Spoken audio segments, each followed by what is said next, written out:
Welcome, everybody. This is the HoopSocial Creator Hour. This is the pilot episode, and we are going to make sure that we get a lot out of this. My first guest is going to be Brett Usher, which some of you guys may be familiar with, some of you guys maybe not. If you are on X or Twitter, you will be quite familiar with him if you follow NBA content. He comes up with a lot of great stuff, a lot of good material, and he does it on a very consistent basis. So we're looking forward to talking to him later.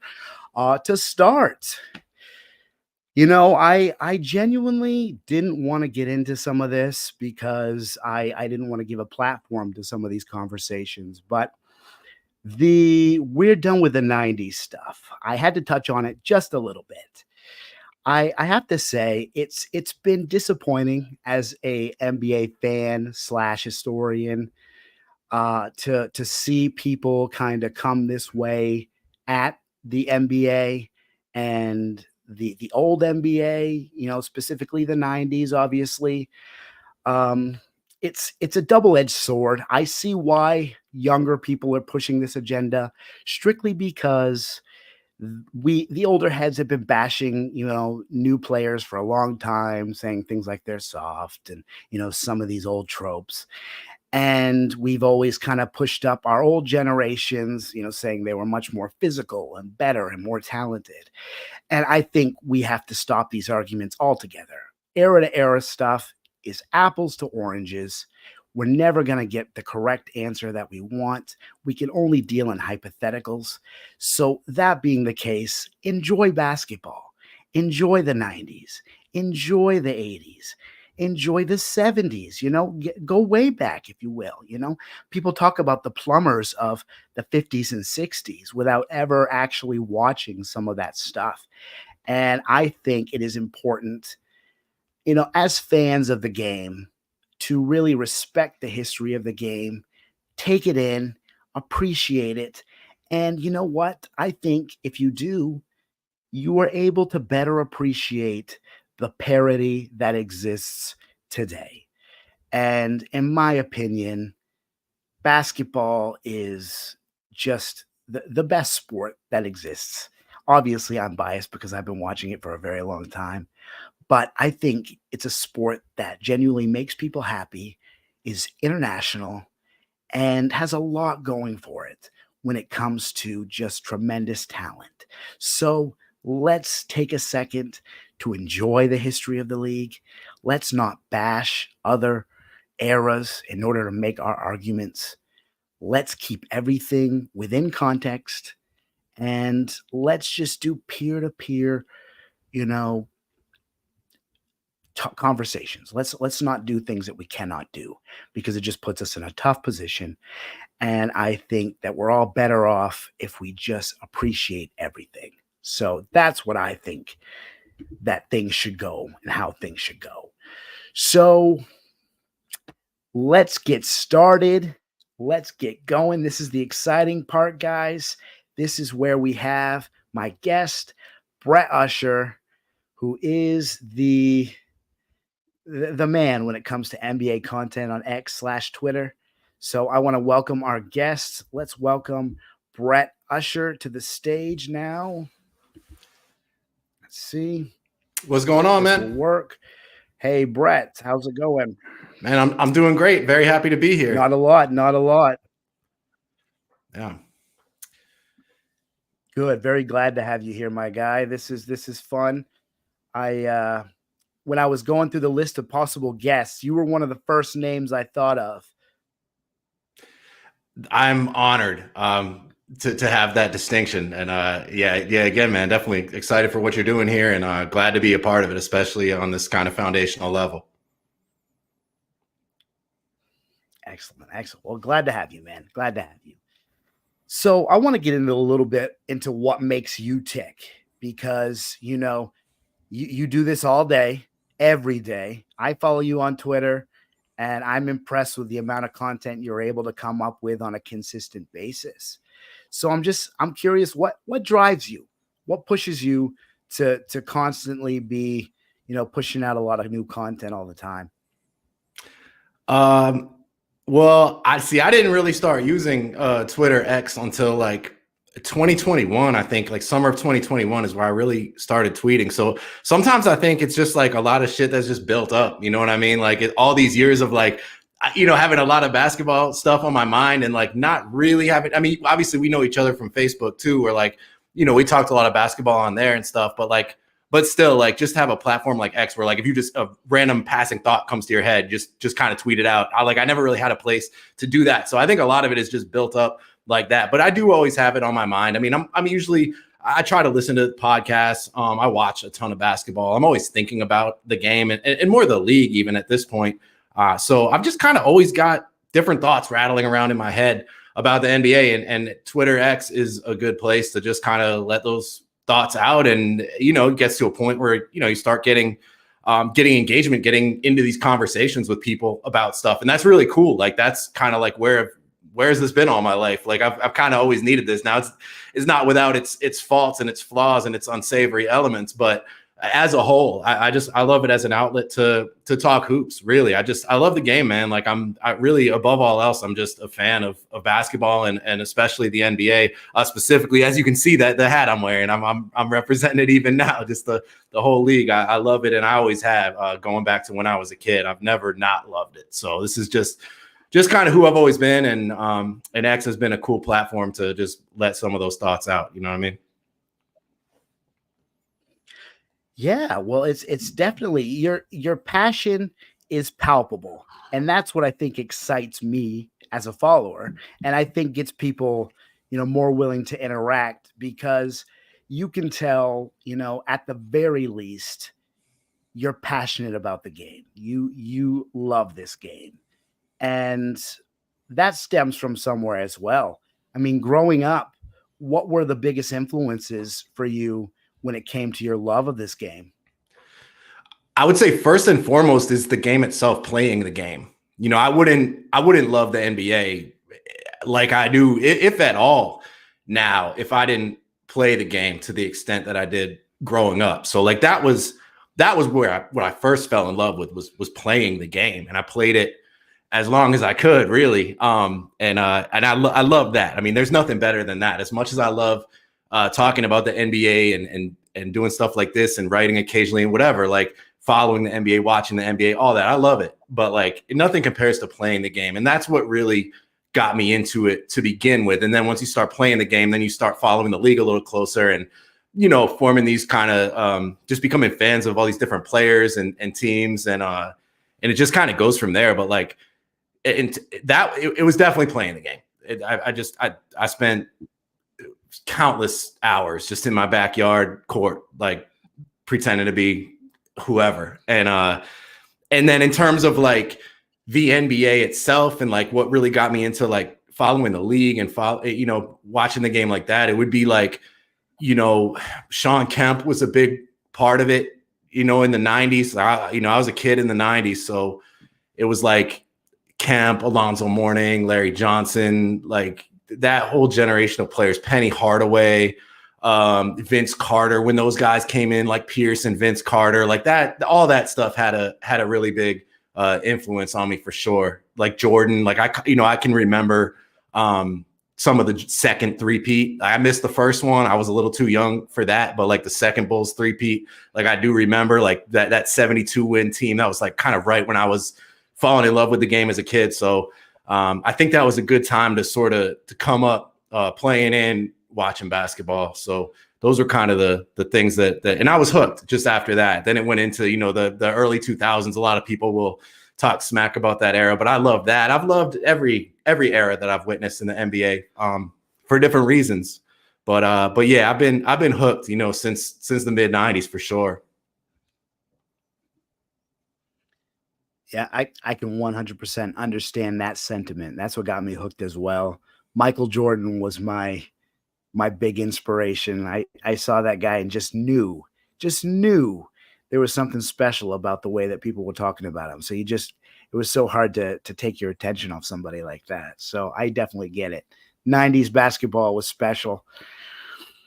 Now that's why this whole obviously I heard you have moved on. Oh, I heard your opening about the whole we're done with the '90s thing. So like, I'm not gonna like go for the bait on Twitter with that stuff. Like I don't even want to like dignify it, like kind of like you said. But yeah, it's funny to me because it was so dope and like.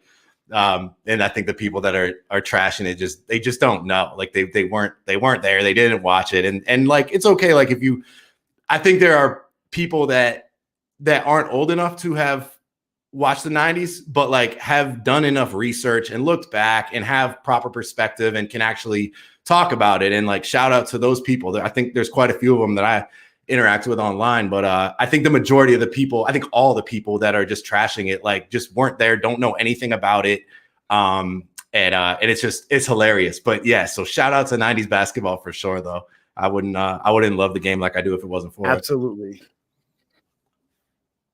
Yeah, if there is nothing that is accomplished by this show, I want that one piece to be accomplished where we all shout out the '90s because I honestly don't understand. I feel like it's really important, and not only important. Let's just say, as fans, like it's a lot of fun to dive into old teams and old styles and old eras and play styles. Like maybe it's just the basketball nerd in me, but I think it's a lot of fun. Wouldn't you agree?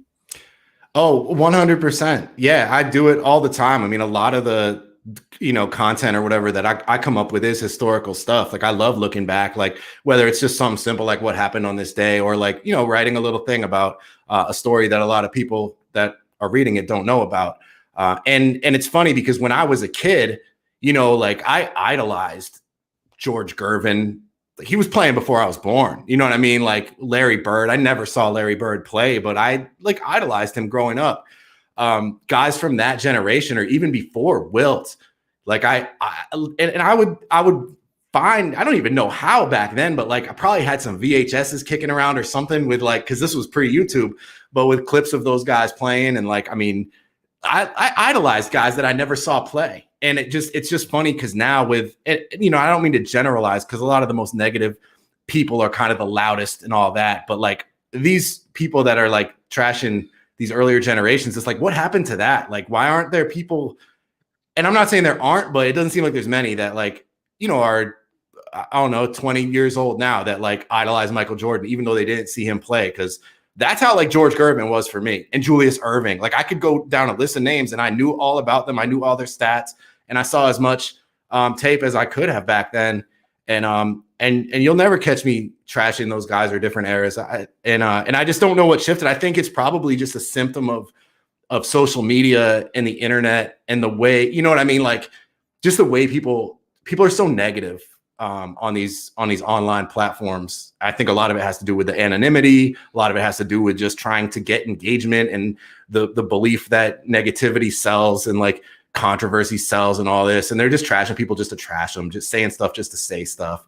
And I guess that didn't exist, before these platforms did, perhaps. So I don't know how much has changed within people, or if it's more just a product of where we kind of are talking about this stuff now. So, but it is weird to me as a kid who grew up with like the utmost respect for Elgin Baylor, you know what I mean? David Thompson and Dominique Wilkins, all these guys I never really saw play, at least in their primes. And I loved them. I was obsessed with them.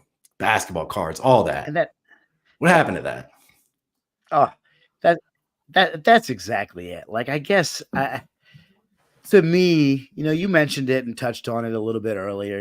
Ignorant voices tend to be the loudest ones. So we do obviously kind of have to take everything with a grain of salt. But at the same time, like it's strange. It's a strange movement. I know if you talk to people, I feel like, and maybe this is my ignorance, but I feel like a lot of it has stemmed from the GOAT debate, where people are trying to dismiss Jordan just to push LeBron up.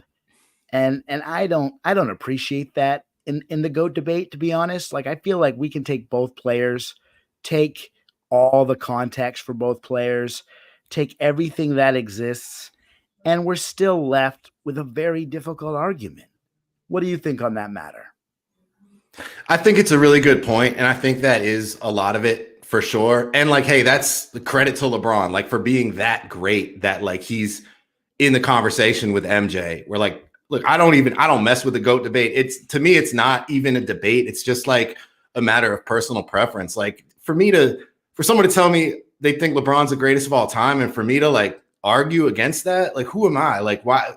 Of course he's got an argument, and like of course Jordan does too, and like probably a couple other guys too, probably Kareem, maybe Wemby will someday, who knows?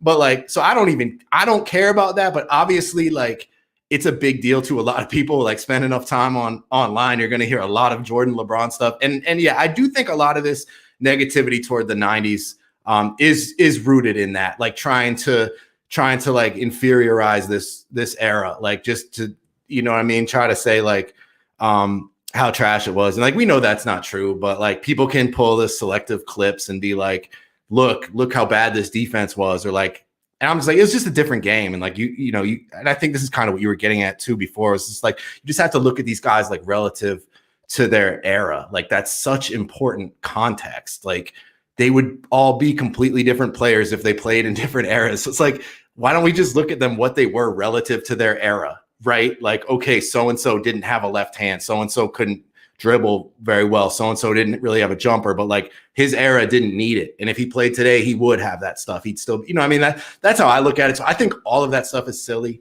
But if you're looking at the roots of this like movement, as you put it, and sadly, that's probably a pretty accurate characterization. I think you do have to look to the GOAT debate and a lot of the toxicity that surrounds it constantly. Yeah, I think that's a good point.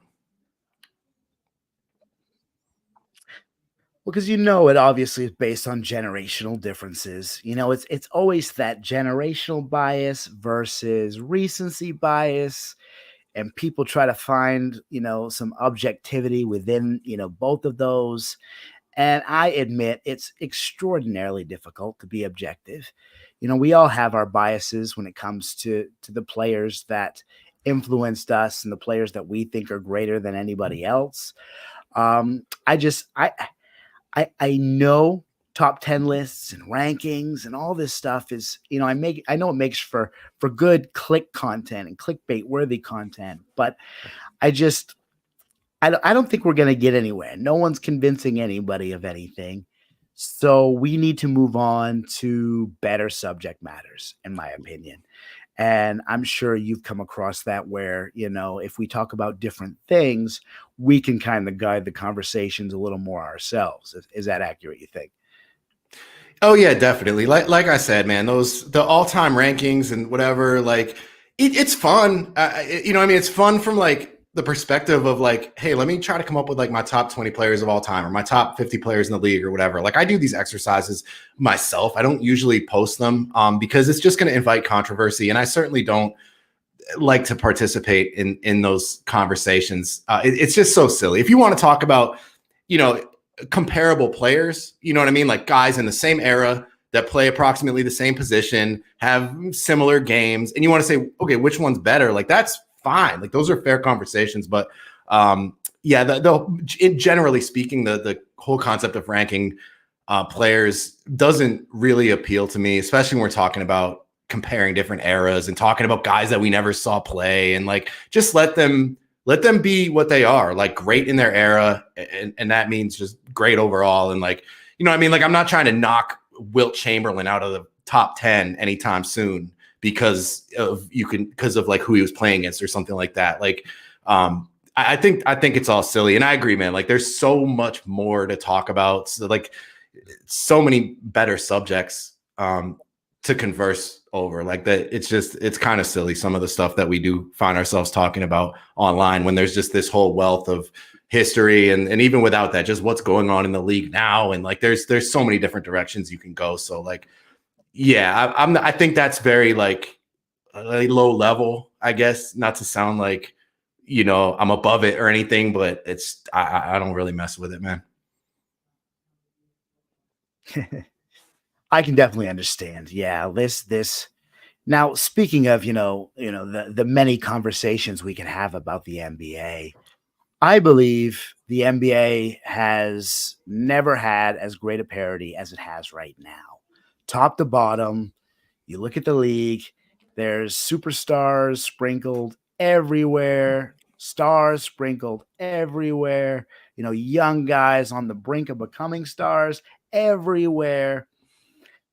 What do you think the future of the NBA holds with all of this tremendous talent and the international love? Uh, what do you view the progression of basketball, I guess, as a mainstream sport? How do you see that going?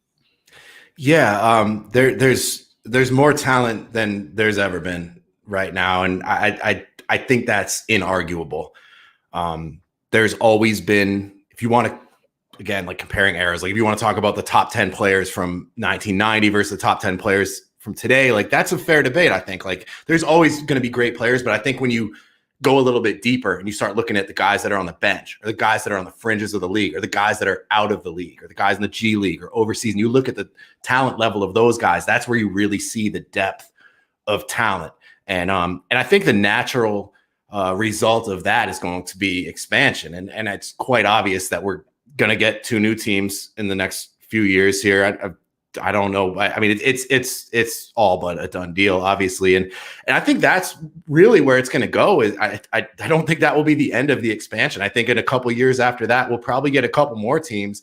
And I think before long, who knows? I mean, there could be 40 teams within the next, I don't know, 15 years. I have no idea. But like, I do think I don't know the rate of it, but I think that's the direction it'll go. And to keep the league, I think as long as you have the talent to fill out 34, 36, however many teams, I think it's a good thing as long as you have that talent, bringing it to more cities, making it bigger. I think in the future, we could see it expand globally. Like there could be a European team. Like that's not that far-fetched. If you think about a flight from, I don't know, Paris to New York versus a flight from New York to LA, like it's, you know what I mean? That's not a far flight. Like I think that could happen. I think maybe we could see a team in Mexico. Maybe we could see another Canadian team. There's a couple US cities that don't have teams that probably should. I think Vegas and Seattle are, obviously going to be the first 2, it sounds like, but that's one thing that I see, if we're just talking about kind of the big picture of the league. I think it's going to get better in terms of how we can consume it. I think obviously like with the regional networks and the blackouts and all that stuff like that we all hate, like we're all in agreement that there's got to be a better way to do this. And there certainly is. League Pass is not perfect. Like I think in the coming years, we're going to see it get much more streamlined in that regard.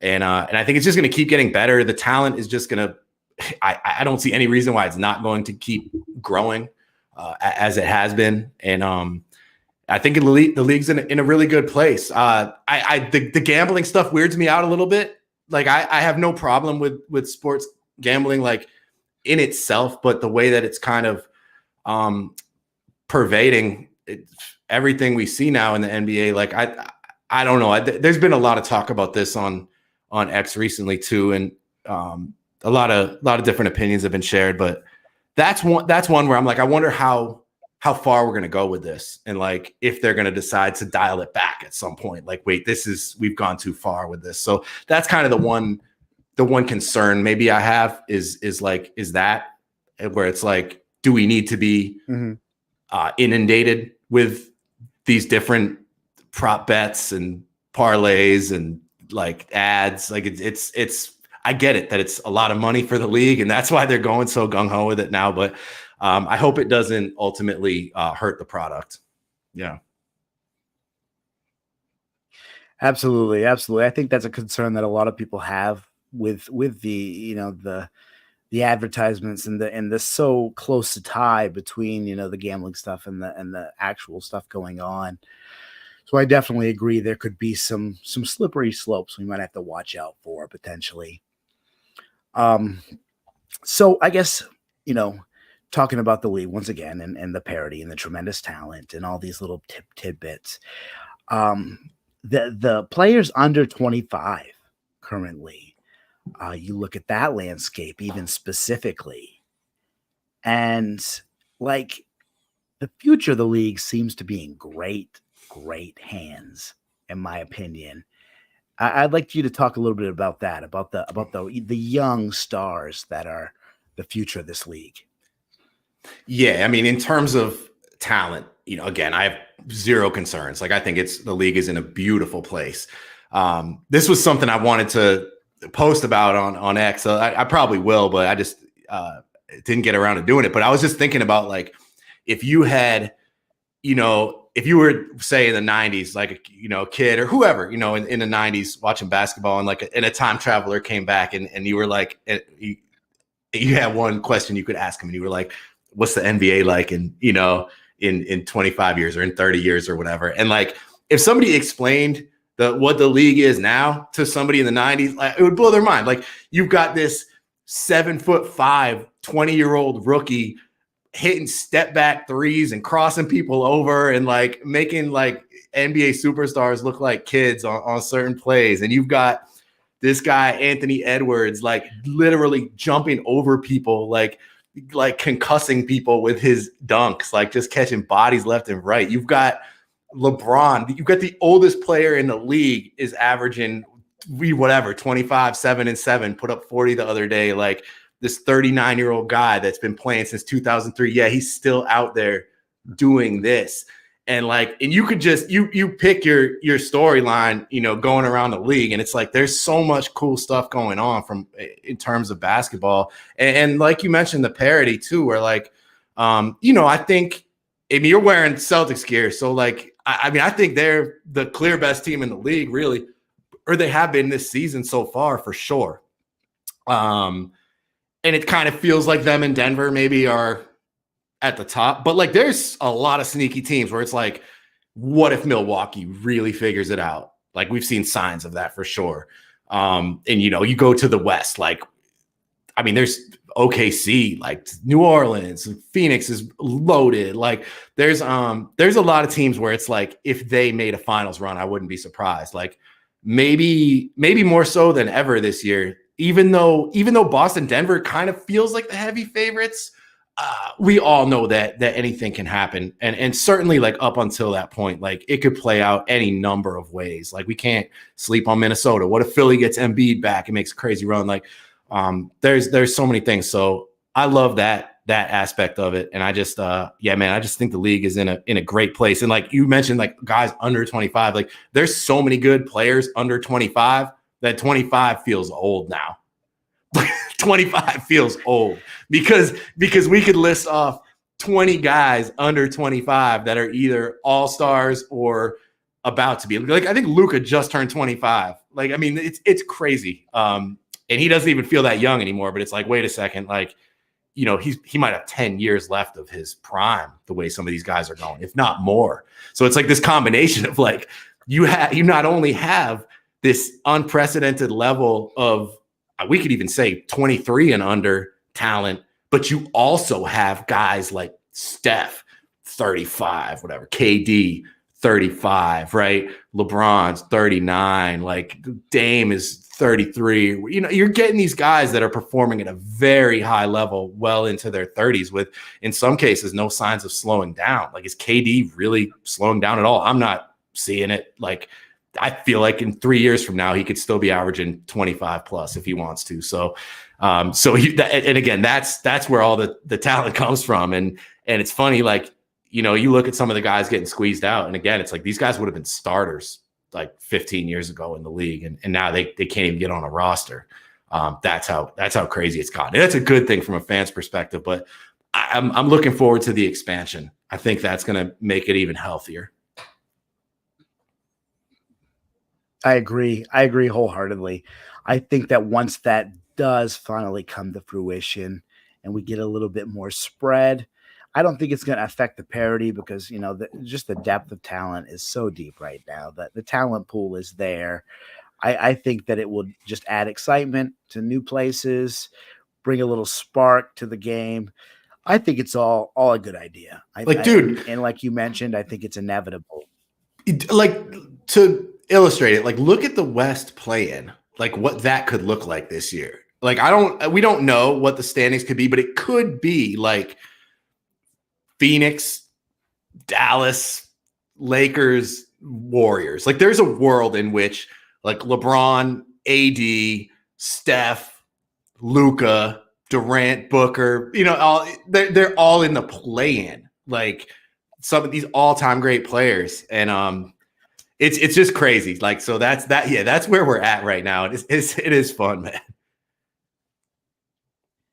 I honestly, like, watching the Western Conference has been a blast this season, just because, like, despite knowing in your heart of hearts that Denver is still the team that everybody's going to have to go through, at the same time, like, just seeing how everybody's performed this season and seeing how close everybody is, it really makes it feel wide open, despite the fact that maybe it isn't as open as we all like to think.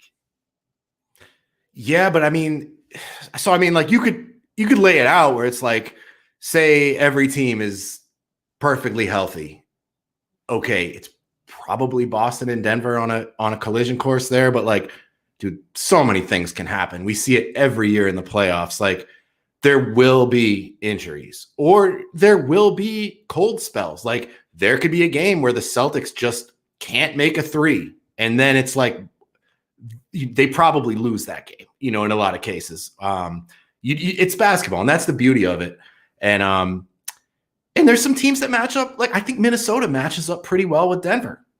If Minnesota is at full strength, I think Minnesota gave them maybe, I don't know, arguably the best competition last year in the playoffs.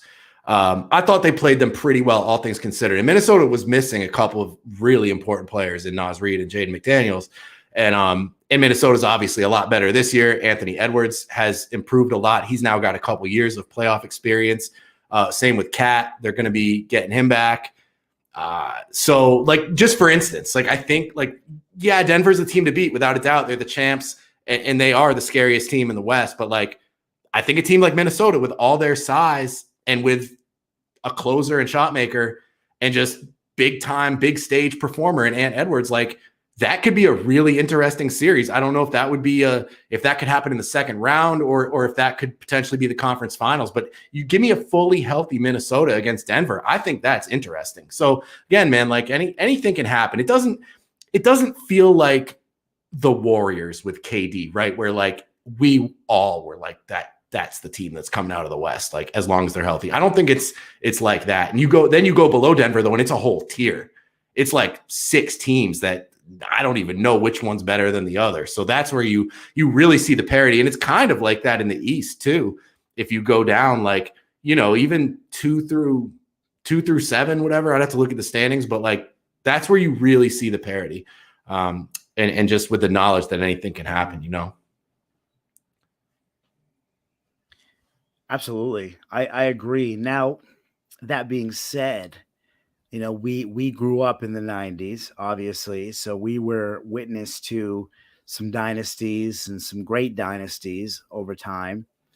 Do you believe that the parity is better for the NBA, or do you think a dominant, team with a target on their back is better for the NBA? Is there a correct answer? What do you think? It's a great question, really. And I am inclined to think that parity is better. But then you start thinking about like the popularity of those dynasties, whether it was again, the Celtics before my time, the Lakers and the Celtics in the 80s, obviously those guys pretty much saved the NBA. But you could look at the Bulls again, Jordan's Bulls. Big part of why I love basketball was like, I mean, for me personally, it was like this guy that I never really got to see play. Like maybe I have vague memories of him, in like the 93 finals or something, like some of my very like earliest basketball memories, but I never really saw Jordan, and then he was gone.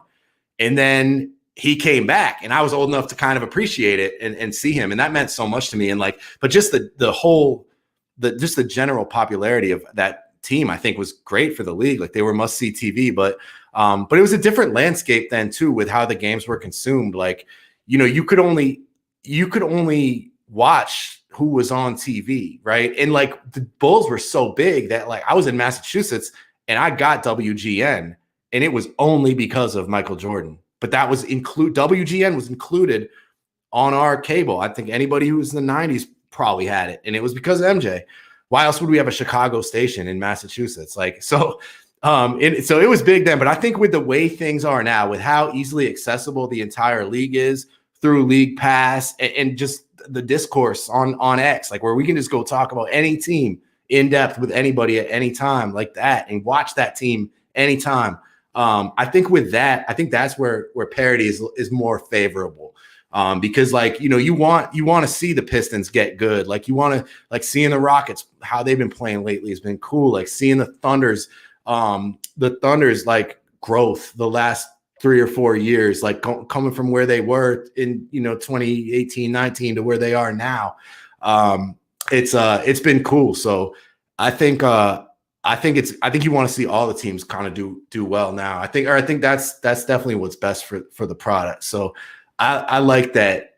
I like that there's parity. But hey, if a dynasty organically emerges from this landscape of parity, like if the Nuggets win it again this year and then next year, and it's like this whole Jokic Nuggets thing, like there will the talent level now is sufficient that there will always be legitimate challengers to these teams. So like I think it would make the dynasty thing like maybe even more impressive if you could do it now with all the talent on these challenging teams. So like if a dynasty were to emerge, it might still be a really good thing, but it'd be in a different way. You feel me?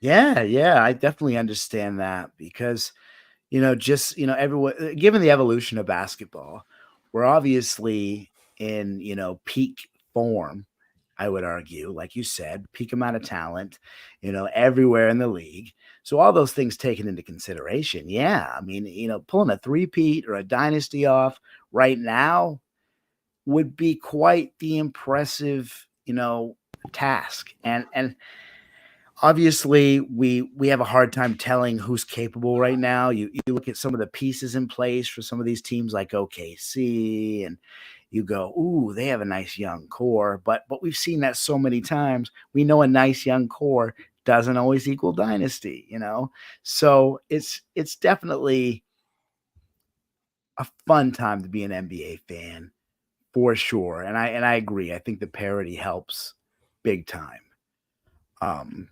Now, when it comes to, there's been a lot of conversation lately about, NBA players coming in, and European players coming in, and the differences between them and what we are to expect when they're a professional. Could you talk a little bit about, your thoughts on the differences between, European and, AAU players potentially and stuff like that? I mean, do you feel that some of these gripes are valid, overblown, or is it not really a big deal here? I mean, I think it's a beautiful thing. Like, I mean, we've got so many great players in the league that came up in the US or came up playing AAU. And then obviously we've had a major influx of great European players. Like we all know, you do that top 5 or that top 10, it's going to be half the guys probably not from this country. When you talk about, Luka and Jokic and Giannis and Embiid, and I mean, SGA's from Canada. Like there's 5 of your top 10 right there. Like that's arguably your top 5 in the league right now, right? So not to start ranking players and stuff, but like, so yeah, it's undeniable. But it just speaks to the globalization of the game. It speaks to just those guys. Some of them have advantages in the sense that they came up playing the game a different way. And it's a way that translates really well to the NBA because it's good basketball and the NBA is basketball. Of course it translates. So I just think it's beautiful to see. And I think you're going to see, like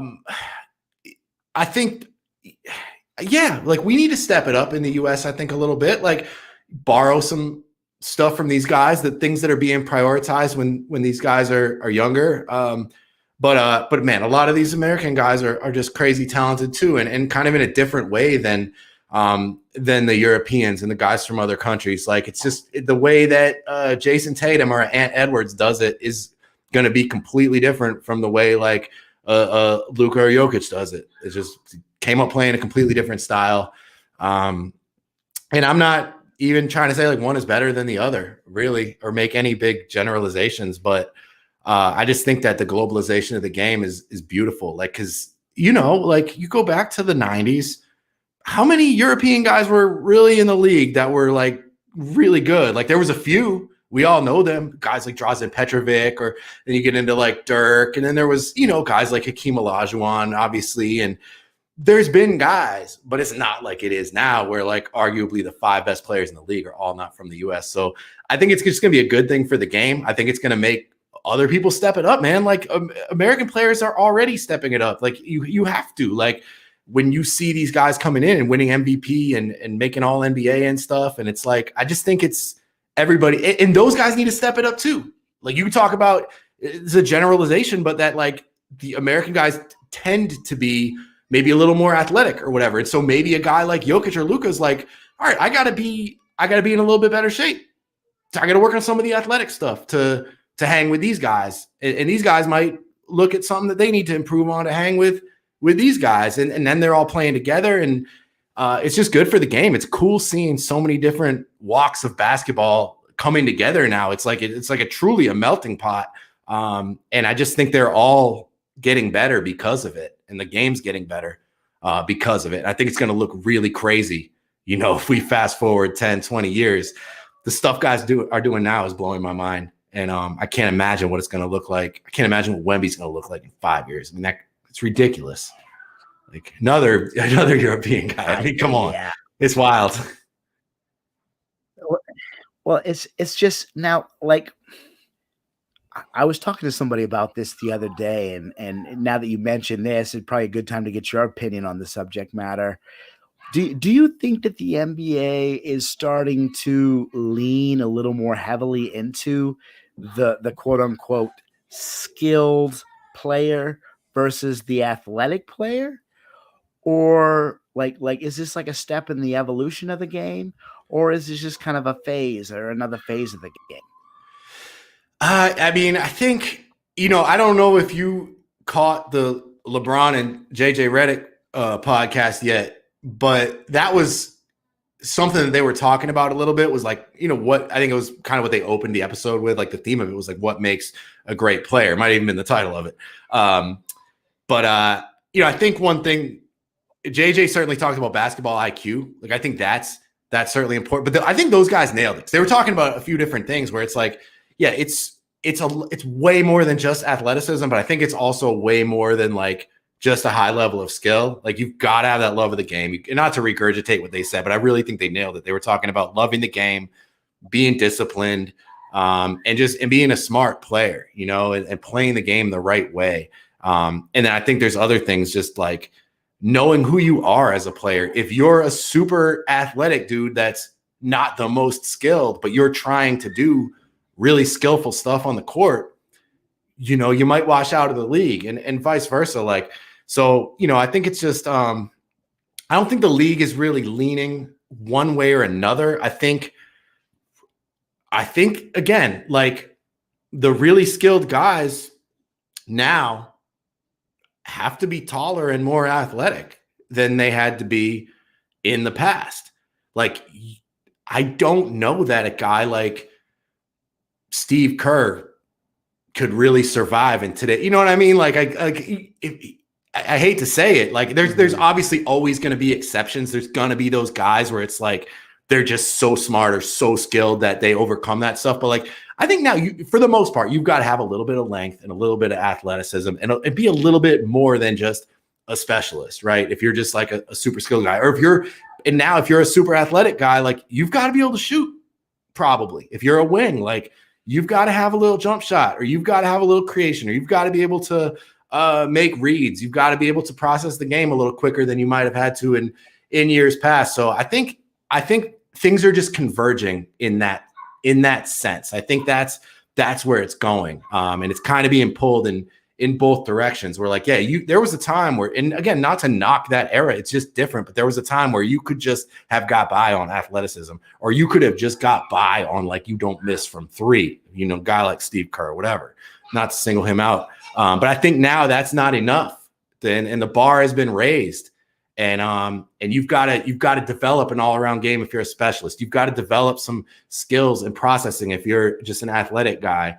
And you've got to work on your athleticism, your strength, your conditioning, your speed, your quickness, if you're kind of just a strictly skilled guy coming in. And that's tough. It's a tough ask. And it's really tough to make the league now. And it's really tough to stay in the league now. And that's just where we're at. But again, from a fan perspective, it's great because even the 12th man on a team could blow your mind with some highlights or some of the stuff he's doing on the court now. And that wasn't always the case. Now, I wonder with some of these adjustments and the way that this is now, do you think that teams are going to be less susceptible or there's a less chance that they will take a risk on like a purely raw athlete? I know in years past, taking that pick and kind of taking a flyer on a raw athlete that was considered a project was a popular thing to do. Do you think now, because our expectations have kind of changed from what we want our NBA player to have, that even it's going to adjust in the drafting game and the scouting game as well? Yeah, I think so, because I think there's going to be a guy just as athletic as him that has a jumper or whatever. Like, so I think in that sense, again, like I think guys that are just kind of coasting off their natural gifts are getting squeezed out. And we see it, we could point to a lot of examples. Like, I'm not going to sit here and name names, but I can think of some guys in my head that very, very gifted naturally, whether that's in terms of athleticism or size or skill. Some guys are just naturally very skilled, or just, develop those skills a lot easier than others. And I think a lot of those guys are being squeezed out. So yeah, I think there was a time where a team would see a guy and be like, hey, he's 6'9" with a 40-inch vertical, fast as anything. And there's a little bit of intriguing upside here. If he could just develop a handle and a jumper, like he could be an all-star. And it's like that teams don't have time for that now, because there's probably a guy out there that checks more of those boxes, and you don't lose too much on the athleticism. So yeah, everybody's kind of just got to step their game up. Like it's always been impossible to make the league. It's not actually impossible, but it would feel like that from my perspective or something, playing young. It's just like, there's no way. And now that it's just gone to the extreme where it's like, look at some of these guys coming into the league. Like some of these guys that even get overlooked. It's like, oh my God, they're so immensely talented, and all the physical athletic stuff too. And sometimes that's not even enough. So it's tough, but it's awe-inspiring to see, like the level of talent out there. Absolutely. I agree wholeheartedly. So we're getting closer to the end now. So I did want to talk about a couple things, league related, that are kind of current event wise. For me, something that I didn't think was going to happen. I didn't think that the Wemby hype train was going to live up to the amount of hype that we put on this poor young man. And the fact that it has not only lived up to the hype, that it could be argued he has superseded the hype quite a ways. What do you feel about Victor Wembanyama? How do you feel about this guy? I think he's the best rookie I've ever seen. Okay. Like, rookie, right? As a rookie season. Now, the one that Shaq, I just wasn't old enough to appreciate it. But like, when I look at Wemby's rookie season, and whether I'm, any manner of historical comps, that's the one I come back to. Was like, Shaq might have been the last guy that was kind of like this that came into the league. And I remember Shaq as a rookie, but I was too young to really appreciate it. So I can't speak on that. But since then, Duncan was all NBA first team as a rookie. Now, that was a different league. If you look at who was on the set, not to get into all that, but like, you can't really compare. But he was kind of the gold standard for like, the last 30 years, I guess. And then you get into LeBron, but as a rookie, I think Wemby's more impressive than LeBron. And I definitely remember LeBron as a rookie, obviously. So there's that. Like, I think Luka was phenomenal as a rookie. And then there's other guys that kind of get slept on, like Donovan Mitchell's, Ben Simmons, guys like that. Blake Griffin's rookie year. Like, there's been some great rookie seasons. Don't get me wrong, but I've never seen anything like Victor. I mean, and he's not perfect, but he's 20 and he's a rookie. Yeah, there's some stuff he's got to clean up for sure. But I mean, I don't think I've missed more than maybe 2 Spurs games all year. And I pretty much only watch when he's in, but I've seen probably as much Victor as one could see in a season so far. So I've been glued to him. He's the most captivating player in the league to me. He's my favorite player now. He's my favorite player to watch. Like I love watching that dude play. It's incredible. He does something different every night that you haven't seen. That's just like jaw dropping.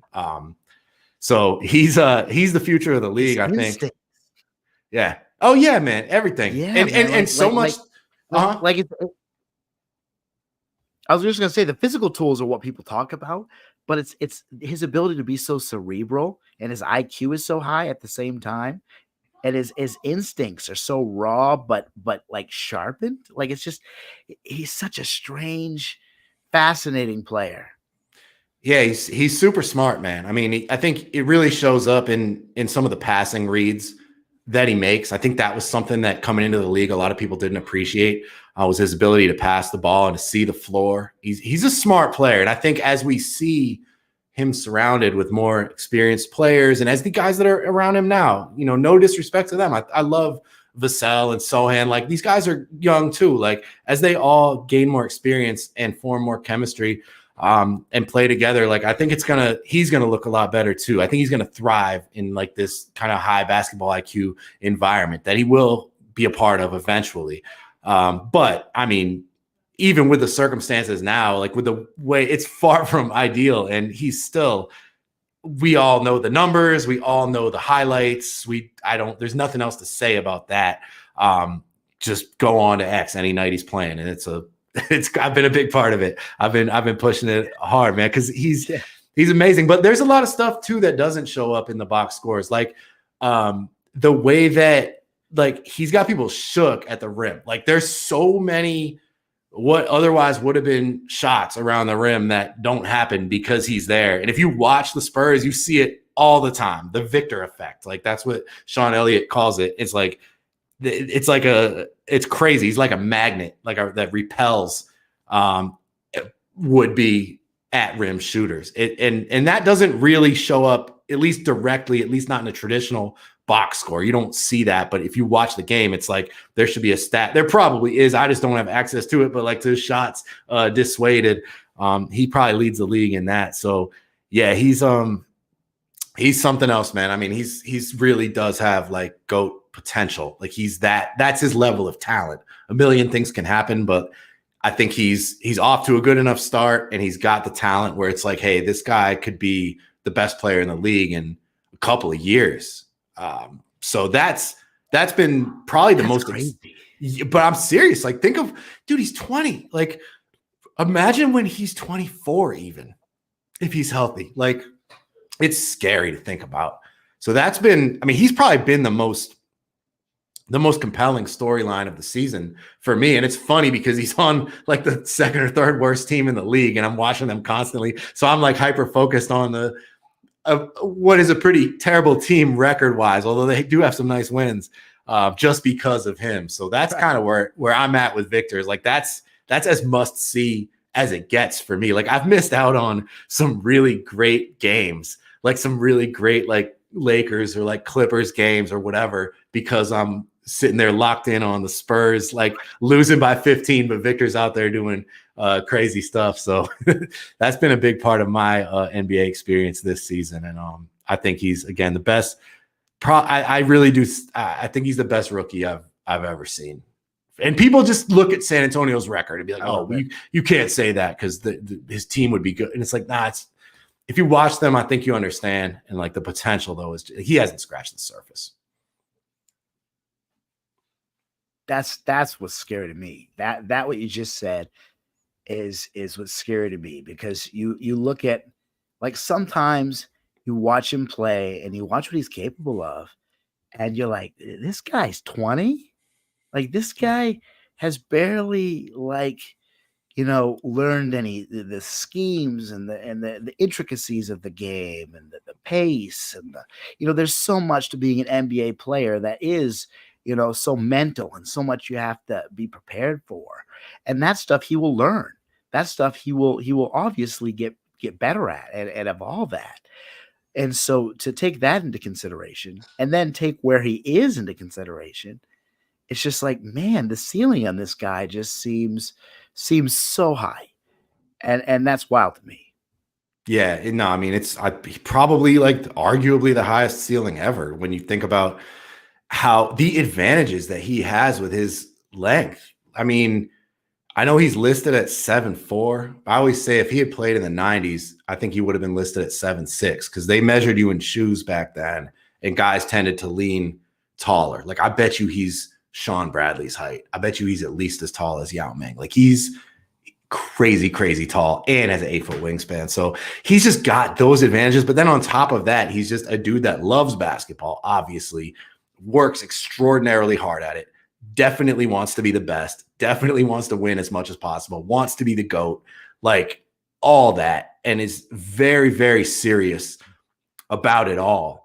It's like, what more could you want? And then again, like, you look at his numbers, man. Like, I think these are his current averages, but yeah, it was a thing I ran on StatHead the other day, and it's like 4 players in the last 50 years have averaged what he's averaging in terms of the 5 main statistical categories: points, rebounds, assists, steals, blocks. Like, if you put that as a threshold, it's Hakeem did it twice, Kareem Abdul-Jabbar did it twice, and then this 20-year-old rookie is doing it now in like a pretty like suboptimal basketball situation. So like, let me see what he looks like with more playmaking, more shooting, more perimeter defense.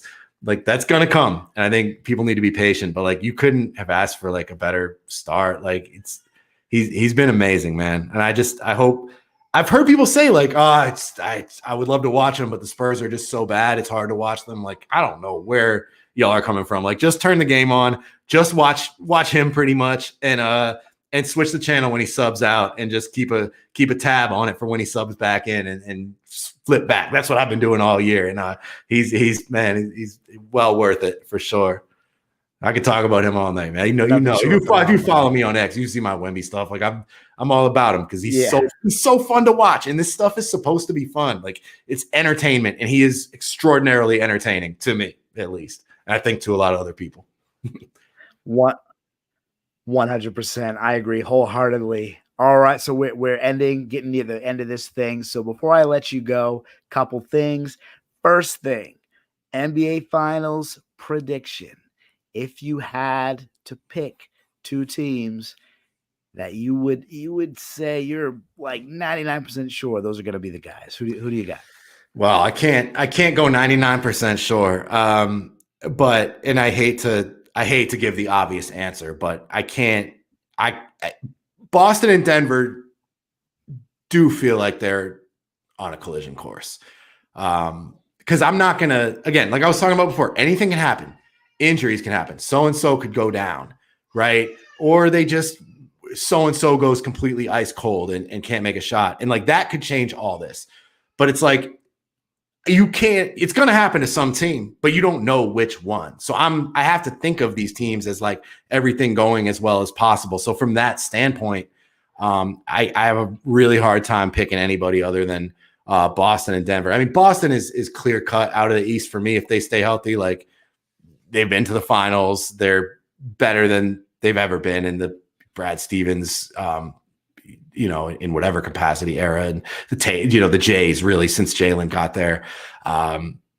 So yeah, I can't pick against them. And then in the West, like, yeah, man, Jokic is like you were saying about Jordan earlier, like Jokic is almost starting to feel like that. Maybe he's not quite there yet, but where it's like, this guy, man, like this is it's not even this, like, this is the guy to beat.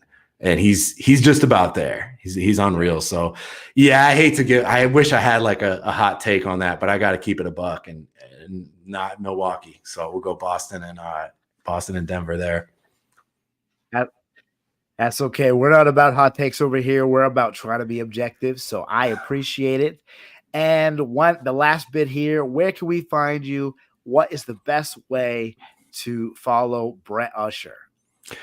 It's on X, really. Usher NBA. I appreciate all the follows, all the interaction. But yeah, check me out on there, and let's talk some hoops. You've got the podcast with the great Steve Sabatini, producer Mikey Byer. We've been on hiatus for a bit. I had a new baby recently, a couple months ago. Steve, as we've been busy. So we've kind of been on hiatus from that, but feel free to subscribe to the Overstated NBA show. We've been doing it since early pandemic days, like April 2020, I think is when we started. So we've been doing it for like 4 years now, and just kind of been taking the last couple months off. But I think we're going to get back into that at some point for sure. So that'd probably be worth subscribing to if you dig the content. But yeah, holler at me on X for sure. Usher NBA. All right, you guys heard it here, Usher NBA. I want to thank everybody that was here, thank our audience, thank Brett Usher for being here with us on the pilot episode and talking some NBA hoops. I really appreciate you showing up, my guy. This has been great. And this is Hoop Social in the Creators Hour. We are on Chilltown Hoops Wednesday nights at 8 p.m. Make sure to still follow us. Make sure you subscribe, and make sure you follow Brett Usher on X. Have a great day, guys. And this has been awesome. Hoop Social out.